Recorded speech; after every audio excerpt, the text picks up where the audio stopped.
A guerra tarifária dos Estados Unidos contra o resto do mundo está tomando proporções surpreendentes. E um país que se tornou um alvo frequente das ameaças das novas tarifas de Donald Trump é a China. A gente pode até dizer que a China é o principal alvo, porque a China se tornou o grande adversário da hegemonia norte-americana no mundo. Né? Os americanos trumpistas se sentem os Estados Unidos como decadentes, né? E esse movimento do Trump é para tornar, literalmente, de acordo com eles próprios, a América grande novamente. Né? Aí o ponto é, por que a China incomoda tanta gente? E quais são os possíveis desdobramentos do cenário geopolítico atual? Para nos ajudar a refletir sobre esse assunto, nós hoje temos aqui a presença do professor Elias Jabbour, que é geógrafo, escritor, professor, meu colega da UERJ e um intelectual reconhecido por seus estudos sobre desenvolvimento econômico, especialmente da China. Mas, infelizmente, ainda não escreveu um artigo aqui para esse site Inteligência, só está devendo. Tá? Então, infelizmente, eu não posso elogiá-lo assim, de forma tão irrestrita. Né? Brincadeirinha, né? Querido, seja bem-vindo aqui no nosso programa. Obrigado, aqui no Diálogos. Há muito tempo que eu estou aqui. Nossa, há muito tempo que eu queria conversar com você também. Agora chegou o dia. Vamos lá? Bora!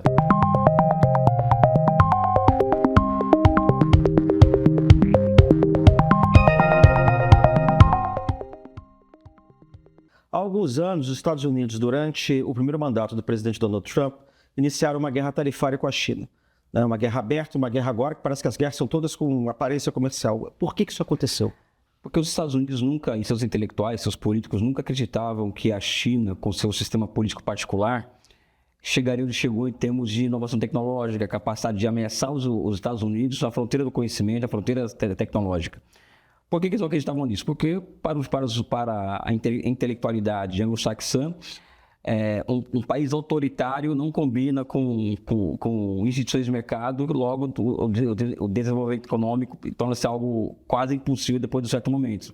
Só que a China contrariou completamente essa noção e alcançou os Estados Unidos em pontos sensíveis, né? Sendo que a última jornada demandaria um salto chinês nas infraestruturas semicondutores. Então, o que acontece não é somente uma guerra tarifária. Eu acho que a guerra tarifária é um pouco exagero em relação à China. Existe uma guerra tecnológica, mais do que isso, um bullying tecnológico como uma tentativa de a China não alcançar os americanos, principalmente nas infraestruturas semicondutores. Mas deu errado, né? A China já está quase alcançando os Estados Unidos, né? Você acha que, na verdade, esse princípio, esse pressuposto do qual você está partindo, era de que eles imaginavam que um país...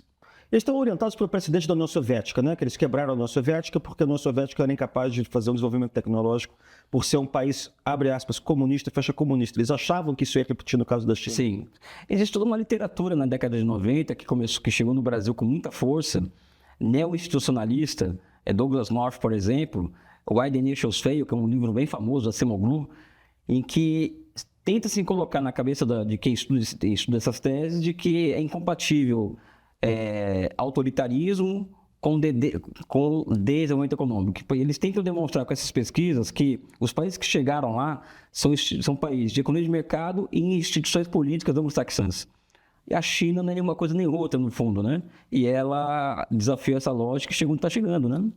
Você acha que o fato de que os Estados Unidos terem se convertido, né? Não digo que eles se converteram, mas o fato de que Donald Trump tenha assumido um figurino autoritário e imperialista abertamente no governo de extrema-direita, isso é uma coisa que eu fico pensando com meus botões, mas você sabe melhor que eu.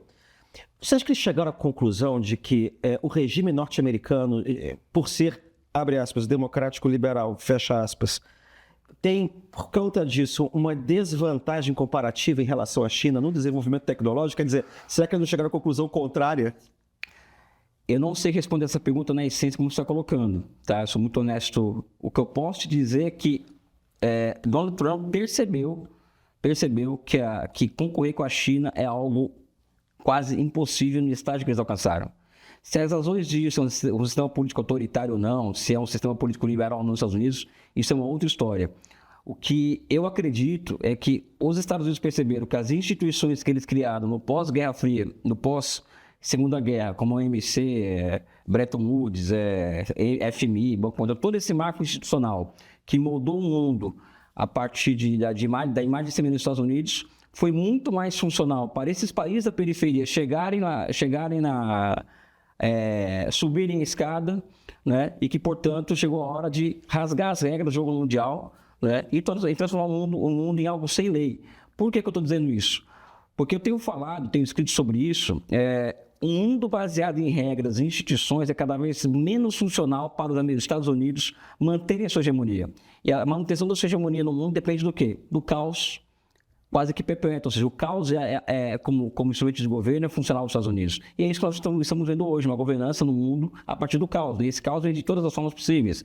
É guerra tarifária, é guerra híbrida, PSYOPs, é guerra de quinta e sexta geração, transformação do dólar em arma de destruição em massa, expulso e tira país do sistema de pagamento SWIFT, etc, etc, etc, né? Pois é, aí parece que tem uma ironia. Assim. O consenso de Washington saiu pela culatra? Completamente. Quer dizer, a globalização era feita, na verdade, para a expansão daquela hegemonia norte-americana e europeia ocidental. Sim. E, na verdade, o que ela fez foi empoderar a periferia, digamos assim, a antiga periferia colonial. Empoderou os países como Índia e China, principalmente a China, que perceberam na financiarização e no aumento dos custos de produção que a financiarização acarretou nos países centrais. Logo, demandou-se encontrar lugar para alojar milhares de cadeias produtivas desses países, né, que na década de 70 a China se colocou à disposição de receber essas capacidades produtivas, mudou um projeto nacional novo a partir disso, né, e a China tirou todas as vantagens possíveis e imagináveis dessa globalização, né, e não seguindo nenhum preceito do Consenso de Washington. Muito pelo contrário, a China, com a Revolução de 49, ela abre condições de construir o processo de desenvolvimento a partir de esquemas próprios geopolíticos.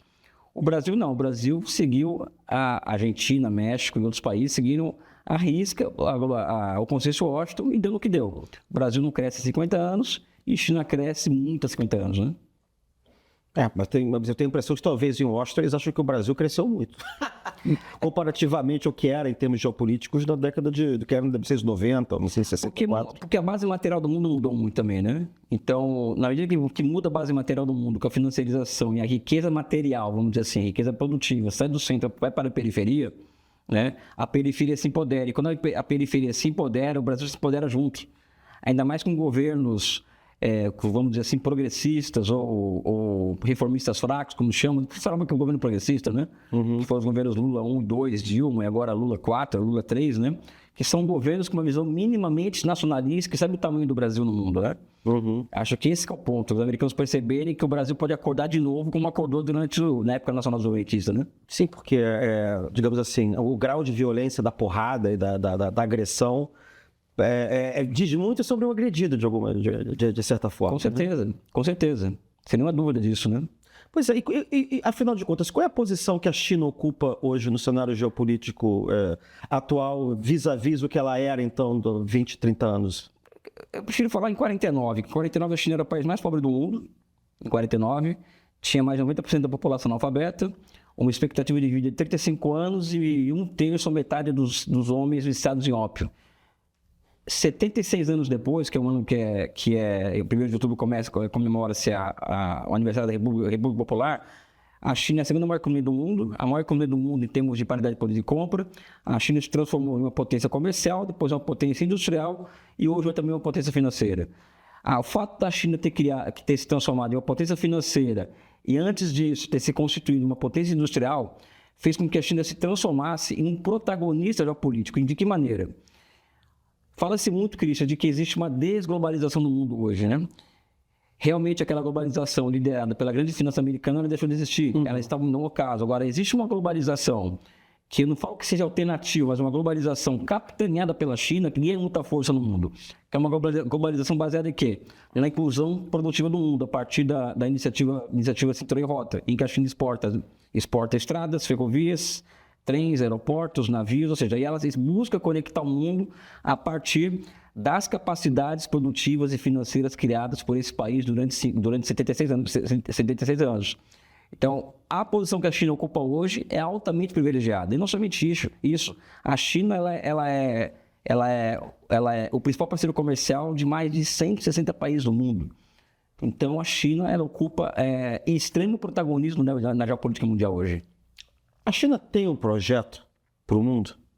A gente fala de imperialismo americano, a gente fala de imperialismo francês, que acabou. Existe imperialismo chinês? Qual é o projeto que eles têm para o mundo? Porque, obviamente, o governo chinês também tem projeto de hegemonia, eles não são anjos. Mas o que seria essa globalização do B, a que você se referiu, comandada pela China? Como é que ela vê o mundo? Primeiro que essa questão de que a China vai ser um país imperialista ou não, como nós não temos a nossa ciência biológica, ou química, ou física, Eu estou falando imperialismo não no sentido leninista, não. Eu estou falando simplesmente de hegemonia mundial. Não precisa ser militar, eu estou falando só... Eu acho que não. Como a gente não tem o laboratório de experimentação como tem os químicos, os físicos, os biólogos, os médicos, nós temos a história como nosso... E na história da China, a história demonstra que a China nunca foi um país imperialista, um país de hegemonista, um país colonizador.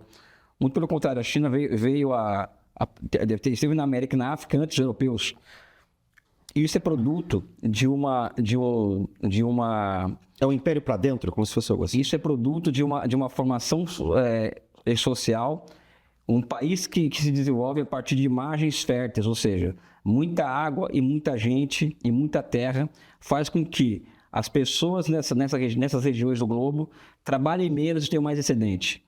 Então, a relação mais interessante de ser humano e natureza levou a que a China concebesse filosofias tolerantes civilizatórias como o confucionismo e o taoísmo. Por outro lado, existem filosofias que surgem no Mediterrâneo Oriental, que é uma região do globo onde a relação do ser humano com a natureza é muito dura, que são corpos filosóficos tipo Povo Eleito, Destino Manifesto, Nova Canaã, que vai se expressar nos Estados Unidos. Por isso nós percebemos hoje que são dois corpos de pensamento em termos de relações internacionais opostos China e Estados Unidos. A China não quer hegemonia do mundo. Ela não busca isso, o ônus é muito alto. Mas é evidente também que para a China, um mundo desenvolvido, ou seja, um sul global que se desenvolva, também é muito funcional aos seus interesses particulares. Né? Então, o grande projeto dela para o mundo é que o mundo enriqueça junto com ela, para que inclusive o mundo possa comprar produtos dela. A guerra não interessa aos chineses nem culturalmente nem conjunturalmente. Né? Agora, por outro lado, os países que se envolvem com a China, como o Brasil, tem que ter um projeto definido do que é com a China, senão nós teremos uma relação colonial com a China, uma pauta colonial. Então, e no caso brasileiro, não quero desviar do assunto da China, nós temos que perseguir aqui no Brasil, o que eu acho, assim, tenho falado muito nisso, um projeto nacional de desenvolvimento, uma formação de uma outra maioria política, capaz de pensar esse país em termos sofisticados para 10, 20, 30, 40, 30 anos. A China não tem vocação para metrópole, mas o Brasil tem vocação para colônia? Totalmente. Totalmente. Desde a esquerda, vai pela esquerda e pela direita. Não faz distinção disso não, viu? Isso é interessante. O BRICS ganhou atração nos últimos anos, né? Você diria que esse é o bloco da globalização do B? Esse é o bloco da multipolaridade? Ele não é um bloco ainda. Eu fiquei 1 ano e 7 meses no Banco dos BRICS com a presidenta Dilma, né? E de lá a gente traz muito aprendizado que vale 2 graduações ou pós-graduações na universidade, né? Uma delas é que não é um bloco. É um arranjo político que acredito que, dado o desafio que os americanos impõem ao mundo hoje, de sabotar o mundo e transformar o mundo em um ambiente de caos, os BRICS vão ser obrigados a se organizar de alguma forma. Né? Então, acho que, como o conceito se manifesta no movimento real, o que vai acontecer com os BRICS é que a base se formando um bloco e que se busca unidade mínima em alguns pontos para enfrentar esse mundo que está aí. Nesse aspecto, os BRICS é sim expressão da multipolaridade, da tendência à multipolaridade e também do que você chama genialmente de globalização do B, né? Eu acho que vai ser isso mesmo, né? Sim, isso é muito interessante. Você acha que num mundo como esse, em que, bom, eu estou convicto de que existe um plano para o Brasil, como existe um plano para a América Latina por parte do governo Trump. E esse plano é tocar de novo o Destino Manifesto e associado ao que a gente pode chamar de corolário Trump da doutrina de Monroe. Não é que, né, o Marco Rubio já falou que é preciso botar ordem no seu quintal. O quintal somos nós. Eu acho que o Brasil, em particular, é o principal pedra no sapato do projeto, porque é o maior país da região e ele não está com um governante alinhado, né? Não tem aqui um Bukele, não tem um Milei, não tem mais um Bolsonaro. Você acha que de que maneira é possível... Você acha que, como no passado, esse tipo de agressão pode ter o mesmo fim? Temos essa vocação para a colônia? Temos hoje instrumentos para resistir a isso? E, por fim, a China poderia ajudar a resistir a essa agressão? Eu acho que a China já ajuda, entre aspas, por a China ser o nosso principal mercado externo para nossos produtos, o que era nos Estados Unidos. Imagina se essas tarifas do Trump fossem há 30, 40 anos atrás para o Brasil. O Brasil quebrava. Hoje, como a China se transforma em uma alternativa, inclusive de mercado para países como o Brasil, os efeitos são muito menores. Não é? Acredito que a principal ameaça ao Brasil e à sua soberania é o imperialismo norte-americano, né? Falando em termos leninistas mesmo, como você disse aqui. Mas eu vou voltar a chamar a atenção para o que eu já coloquei aqui. Nós precisamos dar um salto dialético em nível de consciência no Brasil, né? Tanto a direita quanto a esquerda. Não é? E esse salto dialético em nível de pensamento no Brasil demanda-se o seguinte: a grande tarefa nacional do momento é buscar uma outra maioria política, pode ser nucleada pelo PT, pelo presidente Lula, por esse grupo que está aí, mas uma maioria política com uma consciência de fato de que lugar o Brasil quer ocupar no mundo. Se a gente não conseguir, nós não conseguimos essa unidade, esse nível de consciência, né? E observarmos, por exemplo, o ataque à soberania brasileira como uma coisa que é momentânea, para depois nós deixarmos de lado essa pauta aqui da questão nacional e nos pautarmos nas particularidades e não na totalidade, que é a questão nacional, eu acho que o Brasil corre muito risco. Ou seja, demanda-se do Brasil uma esquerda que faça o que o Bismarck fez na Alemanha, por exemplo, o que a Ataturk fez na Turquia, ou seja, uma esquerda capaz de construir um país, de construir uma nação, e que na incapacidade dessa burguesia brasileira em ser esse instrumento, que seja a esquerda brasileira. Eu acho que esse que é o ponto hoje. Existe uma necessidade de um salto dialético de consciência nacional no Brasil hoje, né? Ou seja, uma consciência nacional, é preciso que a esquerda abandone um figurino que a gente pode chamar de cosmopolita, que foi adquirido ao longo da globalização, por um outro figurino que a gente pode chamar de nacionalista, que era um figurino meio que desapareceu, foi trocado ali na década de 90. O que acontece, Cristian, você é professor de ciência política, você sabe disso talvez 10 vezes mais do que eu. Não. O que eu acredito é que existe um fato que uma crise no pensamento ocidental, ou seja, aquele positivismo que surge com muita força, como a filosofia da Revolução Francesa, ela perde capacidade de explicação da realidade ao longo do tempo. Isso atinge diretamente as ciências sociais no mundo, no Ocidente, e na sua periferia em particular. Ou seja, o Brasil passa por uma crise de pensamento nacional muito grande, né? E uma das expressões disso é justamente o quê? As categorias de totalidade que elas podem servir de parâmetro para a construção de um projeto nacional de desenvolvimento. Vamos falar aqui as categorias: capitalismo, socialismo, projeto nacional, política industrial, economia política, ou seja, nação, país, ou seja, são categorias que ao serem trabalhadas dialeticamente, ou serem apropriadas e adaptadas à nossa realidade, elas podem nos entregar tanto o projeto nacional como estratégia e tática para a ação política, né? Essas categorias de totalidade sumiram no debate público brasileiro. Pois é, não é uma coisa curiosa, porque no passado, quando a gente pega o debate todo da década de 50 sobre nacionalismo, sobre desenvolvimento, não é? Você tinha isso que você está chamando de categoria de totalidade. Bom, essa não é a única categoria de totalidade, mas a ideia de nação, né? Ela era uma espécie de um motor desse debate público. E a discussão naquele tempo estava muito ligada à ideia de descolonização, né? Porque era a época da descolonização do nosso região, da descolonização da África, da Ásia e tal. Não é engraçado que se fale hoje tanto em decolonialidade ou descolonização, mas ao invés disso levar de volta ao debate nacional, isso levou a uma fragmentação total disso que você está chamando de totalidade. Eu não conheço muito o pensamento decolonial, né? O que chamam de decolonial, mas a impressão que eu tenho é uma coisa meio europeia, não sei, uma coisa meio, né? Eu ainda sou, eu costumo me autoproclamar em certos círculos, né, como diz nacional desenvolvimentista da década de 50, com tendências socializantes, né? Eu acho que essa é a minha. Então, acredito que aquela discussão da década de 50 ela é super atual hoje, evidente com outra roupagem, com outras características, mas acho que o fundamento, ou seja, o país precisa ter de um novo salto civilizatório, como aconteceu em 1822, a abolição da República, a Revolução de 30, ou seja, que são saltos civilizatórios que o Brasil dá, que nós precisamos passar por um outro salto. Para mim isso é muito claro e evidente, né? Até para que o Brasil continue a existir enquanto nação. Porque as nações elas podem nascer e podem morrer também, né? Você acha que estão dadas essas condições hoje, ou pelo menos mais do que estavam no passado? No Brasil hoje? No passado que eu digo é de década de 80 para cá, 90 para cá. Eu acho que na medida em que a agressão, em que o Trump ele coloca um alvo no Brasil, não é? Eu acho que as condições... Até o debate público muda, ou seja, eu vejo algumas forças de esquerda no Brasil que elas vão ter que ajustar o discurso delas, né?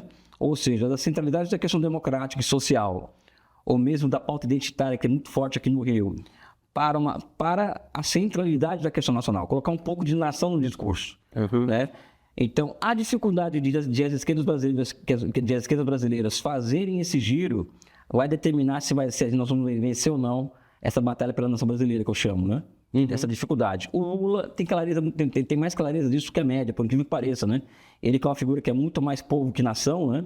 Tem muita clareza hoje dessa questão nacional, né? Como eu costumo dizer, né? Qual é a distinção que você está fazendo aqui entre povo e nação? Eu acho que o Lula é um líder popular muito forte. Você tem uma visão muito, vamos dizer assim, particularista por conta da vida dele, da questão e da centralidade da questão nacional, da questão democrática e social, que é o PT, né? Só que sempre faltou ao PT e a Lula a percepção de que a questão democrática e social elas estão entrelaçadas com algo que é maior que a questão nacional. Você não resolve a questão da fome, da miséria, do desemprego, num país colonizado, num país com colonização mental, etc, etc. Então, o Lula, ele pelo instinto dele e pelo fato dele de o Departamento de Justiça americano ter colocado ele na cadeia no Brasil, ele dá um salto em relação a isso, né? Então, o Lula hoje que pensa o Brasil, ele é totalmente diferente daquele Lula dos anos 80, anos 90, ou seja, acho que ele tem alcançado esse grau de consciência, né? Você acha que foi a Lava Jato que o descosmopolitizou desse ponto de vista? Eu acho que também, não sei se ele foi cosmopolitanizado, né? O PT, sim, né? Ele não sei. Pois é. Ele não sei, mas acho que sim, sem menor sombra de dúvida. Não, outro dia eu fiz um comentário engraçado aqui, que era assim, que não era muito difícil para o Lula ter discurso de soberania e voltar para o discurso de luta de classe, porque na verdade esse era o mundo que ele foi formado, da década de 70, né? Da década de 80. Embora ele tenha aparecido com um discurso que era não nacional, né? Mas ele agora é pauta nacional da década de 90. Mesmo a luta pela soberania, o Mao Tse-tung teve que justificar a aliança com o Chiang Kai-shek na guerra civil na guerra contra o Japão. Ele falou que durante a luta anti-imperialista, a luta de classe, que segundo plano, até porque a luta anti-imperialista é o estágio supremo da luta de classe. Então, o que o Brasil vive hoje em relação aos Estados Unidos é o estágio supremo da luta de classes, né? E o Lula talvez tenha acordado para isso, né? Tomara, pelo menos, né? A moeda chinesa, né? O yuan. O que é renminbi? A moeda do povo é o nome da moeda, entendeu? E não é a unidade monetária, né? Ah, tá certo. Então, bom, enfim, o que está acontecendo? Ela está em vias de se tornar, você acha que é a moeda mais forte do mundo, desbancar? Mas isso é uma coisa engraçada, porque você vê que o Trump tem muita preocupação com o predomínio do dólar, né? Porque da medida que o dólar se enfraquece, a economia americana perde força e perde a vantagem comparativa que ela tem sobre o mundo. Mas para os chineses não interessa que o yuan se transforme na moeda de referência internacional. Eu acredito que o que vai acontecer, já está acontecendo inclusive, a formação de sistemas de pagamento alternativos ao dólar. Como já sei da quarentena do banco, posso falar que o próprio Banco do BRICS já está construindo essas possibilidades no sistema de pagamento que sai do sistema dólar. Agora, uma outra moeda de referência, eu sou mais conservador em relação a isso. Mais conservador porque uma coisa é o desejo, outra é a realidade. Eu acho que isso é um tempo histórico maior do que nós imaginamos e maior do que os nossos desejos. Mas é bom saber que o maior operador hoje dessa transformação são os próprios Estados Unidos. Na medida em que eles operam o caos no mundo, enchendo a mão em 350 bilhões de dólares de ativos da Rússia, por exemplo, eles mandam um recado para o mundo e o mundo fica assustado, né? Então o próprio mundo também está buscando se salvaguardar de quem vai ser próximo a vítima do dólar, vamos dizer assim. Então acho que os americanos são o principal instrumento da desdolarização, são eles hoje. Então até que hoje o ouro, as pessoas estão procurando ouro, as empresas estão buscando, e as pessoas buscando ouro e não dólar como refúgio seguro das crises, né? Então, o que você está dizendo, na verdade, é que tudo que o Trump está fazendo para salvar, digamos assim, o primado da ordem mundial dolarizada vai ser um tiro que vai sair pela culatra, porque, na verdade, ele vai acelerar o processo de desdolarização da economia mundial. Exatamente. E aí, o que você está dizendo também é que a China não está preocupada em replicar o modelo americano de supremacia da própria moeda, que ele está mais interessado, na verdade, ele está mais preocupado também em desdolarizar do que de yuanizar. Exatamente. Criando possibilidades alternativas de pagamento que favoreçam uma ordem mais multipolar. Exatamente. Esse que é o ponto. Esse é o ponto estratégico dos BRICS, na minha opinião. Estratégico no sentido do longo prazo, né? A busca de um meio de pagamento, algo que saia do controle do sistema SWIFT, enfim, acho que é por aí a coisa, né? Tem muita gente que fica falando por aí em um momento Sputnik, né? Devido ao DeepSeek, né? Que seria a inteligência artificial chinesa.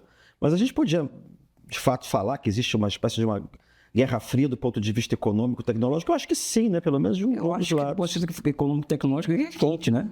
A guerra é quente. Sim, existe um momento Sputnik na China, até porque os americanos, com a financiarização, eles perderam capacidade de inovação tecnológica como eles tinham há 30, 40 anos atrás. Por exemplo, hoje de cada 100 dólares que se coloca na economia americana, para circulação, somente 25 vai para a produção. Né? Na China, de cada 100 dólares, mais de 90 vai para a produção, ou seja, a China tem um dinamismo produtivo muito maior que os Estados Unidos.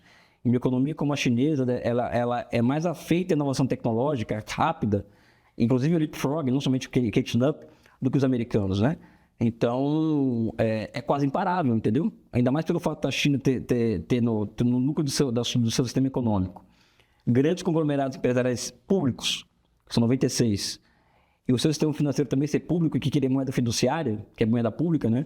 E isso cria uma vantagem competitiva que torna aquela economia praticamente imparável, né? Ou seja, é um momento Sputnik chinês, é um momento único, que inclusive, ao meu ver, ele acaba que reinventando uma discussão mais sofisticada sobre a diferença entre capitalismo e socialismo hoje no mundo, né? Pois é, aí eu queria te fazer uma pergunta, assim, eu ia perguntar se o modelo chinês é replicável, mas eu acho que a resposta que você vai dizer é negativa, porque cada lugar é um lugar diferente que o do outro, né? Como você acha que vai ser o destino dessa democracia brasileira tal como a gente conhece desde 1988/94, nesse mundo novo que está sendo colocado aí? A democracia já morreu, eu acho, né? Eu acho que ainda mais com a transformação das big techs, por exemplo, num elemento que desestabiliza nações inteiras, né? E o Brasil foi um campo de teste interessantíssimo disso. Acho que essa democracia meio que já era, entendeu? Sabe? Eu acredito que a reconstrução dessa democracia, ela está entrelaçada com isso que eu falei aqui. Eu não sou um cientista político, né? Então, como você que dá aula disso, mas eu acho que ela está entrelaçada com o quê? Entrelaçada com a constituição de uma outra maioria política, né? Capaz de pensar um projeto nacional de desenvolvimento e, evidentemente, com um sistema que a democracia brasileira e sua reprodução, a sua próxima parada vai ser uma demanda desse projeto nacional. Olha, enquanto os países ficam soltos no vento, no ar, exportando commodity, depende de preço feito fora do Brasil, é um país que cresce aos solavancos, um país que tende a consolidar o Centro-Oeste como núcleo como centro dinâmico da nossa economia, ou seja, o agronegócio. Eu acho que a democracia vai morrer na medida que vai morrer a capacidade de haver, inclusive, mobilidade social no Brasil. Porque a mobilidade social no Brasil demanda do quê? Indústria, reindustrialização, maiores salários. Então, a democracia brasileira, se a gente for perceber, ela vai afundando na mesma proporção em que a nossa industrialização também vai acabando, né? Mas o que vem no lugar da democracia, então, nesse projeto nacional da qual você se refere? Se ele vingar, claro. Vai ser uma democracia à la brasileira, ou seja, vai vir uma outra forma histórica, né? Sabe? Que eu não sei como definir, como eu já disse aqui, né? O conceito se manifesta no momento real, né? Então, eu não consigo partir de apriorismos em relação a isso, né? Muito tempo que eu não ouvi esse tipo de argumentação. Nossa, exatamente, eu não ouvi desde a década de 90. Me diz uma coisa, qual que você acha que seria o equívoco comum quando o assunto é China e economia mundial, que a gente ouve por aí? Repetindo ad nauseam. Cara, esse trabalho escravo, que a China quer dominar o mundo. Cara, são tantas fake news e tanta desinformação. Primeiro que eu acho que tudo deriva de uma visão de que uma sociedade que o Estado Nacional tem 2.200 anos, ou seja, Jesus Cristo nasceu do Estado Nacional na China. A economia de mercado tem 3.600 anos. Esse Estado Nacional que surge há 2.200 anos já nasce precocemente desenvolvimentista, porque ele já nasce criando instituições orientadas a promover o desenvolvimento do país, por conta das enchentes e tal, de construir diques, de construir canais, etc. Um país, uma civilização de 5.000 anos. Um país que cria duas doutrinas filosóficas tolerantes e civilizatórias. O concurso público existe há 1.500 anos. Não é? Um país desse, você simplificar essa história gigantesca e transformar isso numa ditadura. Ou seja, tanto categoria ditadura, tanto ditadura quanto democracia são, na minha visão, são categorias que são muito frágeis, que são baseadas em conceitos muito frágeis, né? Então, a partir desse equívoco de ver a China como uma ditadura ou democracia, aí vem o resto, né? Aí vem o resto. E mais o que? Você acha que elas são discutíveis em si ou elas são discutíveis para entender uma realidade específica da Ásia, que é muito diferente? Eu acho que nós temos que entender democracia e ditadura a partir do quê? A partir do desenvolvimento de cada formação econômica e social. Ou seja, a China, por exemplo, a participação popular nas decisões públicas, né, ela ocorre em linha da base da aldeia há mais de 2.000 anos. Então, a democracia que surge na China, que está sendo replicada hoje no país a partir das assembleias populares, é uma democracia com características chinesas. Não é aquela democracia liberal do voto, etc, etc. Os americanos são uma outra forma. Então, a gente tem que elevar a sofisticação do debate sobre isso a partir do quê? Do estudo minucioso de como se produz e reproduz materialmente cada sociedade. Aí sim podemos falar em ditadura e democracia, vamos dizer assim, né? Se é para falar nesses termos, eu prefiro falar em informação social, né? Mas se é para usar essas categorias que sejam balizadas a partir da forma como cada realidade se reproduz materialmente. Né? Eu particularmente vejo isso, né? É uma pena, mas infelizmente vamos ter que ficar por aqui. Elias, muito obrigado por aceitar o nosso convite, cara. O programa está com as portas abertas para você contar para a gente as novidades, né? E também os desdobramentos. Vamos ver o que vai acontecer dessa desgraceira desse mundo tão instável. Né? Já estão me convidando a estar aqui. Eu vou fazer um artigo para a revista 7. Agora sim! Até que enfim, tudo isso aqui, na verdade, é uma espécie do arapuca para obrigar o sujeito a escrever o artigo para a revista. Mas enquanto ele não escreve, né, você aí vai precisar se contentar com esse episódio aqui do Diálogos e com a acervo toda a revista que você já deve saber, mas não está na casa das dezenas, não está na casa das centenas, já está na casa dos milhares. E é claro, se você não consegue seguir as redes sociais da Insight Inteligência do Canal Meio, que tal começar a fazer um esforço maior? Que tal correr para isso, né? E aí você vai ficar por dentro de todas as novidades do programa, por lá também. E até o próximo Diálogos. O fato é que nós sempre vivemos surtos autoritários. Historicamente, dar golpe no Brasil é um negócio de menor risco que você pode tentar, né? À medida em que houve um processo de erosão democrática no Brasil, esse processo foi acompanhado de uma maior politização das Forças Armadas. Não havia politização das Forças Armadas? O que eu tenho certeza é que os alto comando não aceitaram uma intervenção militar. Nós nunca tivemos dúvidas em não sair da legalidade. Não há dúvidas. De um ponto de vista histórico, o que está em julgamento no Supremo é o velho viés antidemocrático das Forças Armadas brasileiras.